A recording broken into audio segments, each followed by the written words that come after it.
Mamlakatimiz prezidentining suv xo'jaligi sohasida bozor mexanizmlarini keng joriy qilish chora-tadbirlari to'g'risidagi farmoni imzolandi. Bugungi kunda mamlakatimizda yer va suv resurslarini davlat ro'yxatida o'tkazish, ularning hisobini olish yuqori darajada o'rin tutmoqda. Ayniqsa suv fondi yerlarini davlat ro'yxatiga o'tkazish, ularning hisobini olish, chegarasini belgilash suv resurslarini boshqarishda muhim ahamiyat kasb etmoqda. Bugungi kunga qadar 1 million gektarga yaqin suv fondi yerlarini davlat ro'yxatiga o'tkazishga erishildi. Mazkur yerlarni bozor mexanizmiga aylantirish, ijara munosabatini tartibga solishda aynan muayyan bir huquqiy norma yo'q edi. Hozirgi kunda mana muhtaram prezidentimiz tomonidan suv xo'jaligida bozor mexanizmlarini keng joriy etish chora-tadbirlar to'g'risidagi farmonlari aynan mana shu suv fondi yerlarini iqtisodiy aktivga aylantirish orqali mazkur yerlardan qo'shimcha mablag' tushirish, investitsiyalarni jalb qilish, turizmni rivojlantirish va eng asosiysi ishchi o'rinlarni yaratishda muhim ahamiyat kasb etadi. Hujjat bilan Suv xo'jaligi vazirligi tizim tashkilotlari hisobidagi suv fondi yerlaridan oqilona foydalanishning asosiy maqsadli ko'rsatkichlari belgilandi. Bular 2026-2027 yillarda davlat ro'yxatidan o'tkazilmagan 268 ming gektar suv fondi yerlarini xatlovdan o'tkazish va kadastr hujjatlarini rasmiylashtirish ishlarini yakunlash. 2026-2027 yillarda suv xo'jaligi tashkilotlari hisobidagi 30 ming gektar suv fondi yerlarini shaffof hamda bozor tamoyillariga asoslangan holda ijaraga berishni tashkil etish, suv fondi yerlari uchastkalarini suv xo'jaligi tashkilotlariga doimiy foydalanish huquqi asosida ajratish. 2027 yil yakuniga qadar suv fondi yerlarida 100 ming nafar aholi bandligini ta'minlash orqali ularga 220 milliard so'm qo'shimcha daromad olish manbaini yaratishdir. Suv fondi yerlarini ijaraga berishda Suv xo'jaligi vazirligi huzuridagi suv xo'jaligida bozor mexanizmlarini joriy qilish davlat muassasasi yagona buyurtmachi etib belgilandi. Davlat muassasasi tomonidan suv fondi yerlarini ijaraga berish ikkita yo'nalishda amalga oshiriladi. Bular suv fondi yerlarining sohilbo'yi mintaqalaridan turistik xizmatlar va suv bo'yida plyaj zonalarini tashkil etish, shuningdek qishloq xo'jaligi mahsulotlarini yetishtirish, suv fondi yerlarini tozalash jarayonida qum shag'al materiallarini qazib olish. Farmonga muvofiq suv fondi yerlarining sohilbo'yi hududlarida turistik xizmatlarni tashkil etish hamda suv bo'yida plyaj zonalarini barpo etish hamda qishloq xo'jaligi mahsulotlarini yetishtirish uchun foydalanish imkoniyati yaratiladi.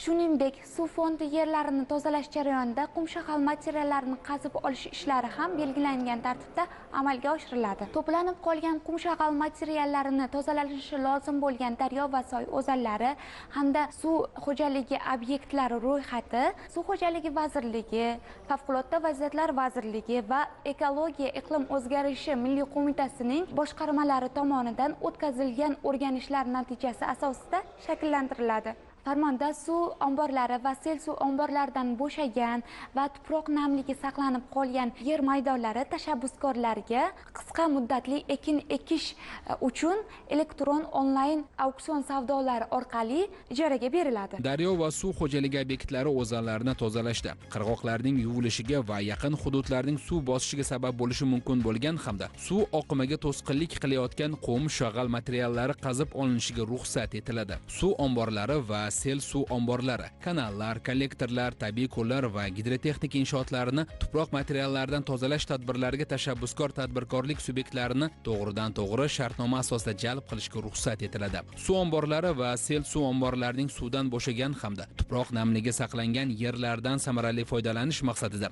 ushbu yerlar tashabbuskorlarga qisqa muddatga ekin ekishga davlat muassasasi tomonidan elektron onlayn auksion savdolari orqali ijaraga beriladi. 2026-yil 1-avgustga qadar suv fondi yerlarini ijaraga berish, monitoring qilish, shartnomalar tuzish va hisobotini onlayn yuritish imkonini beruvchi suv yerlar ijara axborot tizimi ishga tushiriladi va Suv xo'jaligi vazirligining raqamli suv xo'jaligi yagona axborot tizimiga integratsiya qilinadi.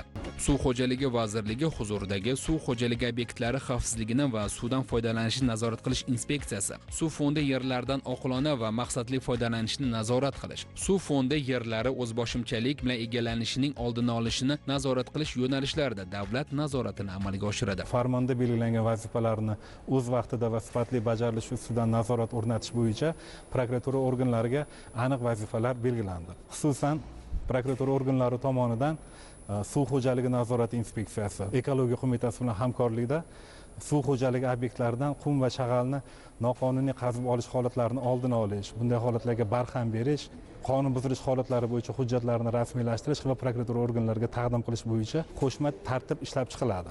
30 ming gektar suv xo'jaligi obyektlarini ijaraga berish bo'yicha tarmoq jadvallari ishlab chiqilib, ularning bajarilishi ustidan ham nazorat o'rnatiladi. Ijaraga berilgan suv xo'jaligi fond yerlaridan belgilangan maqsadlarda foydalanilishi, sanitariya va muhofaza mintaqalaridagi belgilangan tartiblarga rioya etilishi ustidan ham nazorat olib boriladi. Shu bilan birgalikda O'zkosmos agentligi, suv xo'jaligi nazorat inspeksiyasi, ekologiya va kadastr idoralarining axborot tizimlarini prokuratura axborot tizimlariga integratsiya qilish orqali shu yo'nalishda aniqlanayotgan qonun buzilishlar va ular yuzasidan qonuniy choralar ko'rilishi bo'yicha onlayn nazorat olib borish imkoniyati yaratiladi. Qum shag'al qazib olinadigan suv xo'jaligi obyektlarini loyihalarini hamda ularning hajmlari bo'yicha beriladigan xulosalarning haqqoniyligi va qonuniyligi ham prokuratura organlari tomonidan doimiy nazorat qilib boriladi. Ushbu farmon mamlakatimizda suv fondi yerlaridan foydalanishda tenglik, shaffoflik hamda bozor tamoyillariga asoslangan ilg'or xorijiy tajribani joriy etgan holda suv fondi yerlaridan qo'shimcha iqtisodiy samara olish va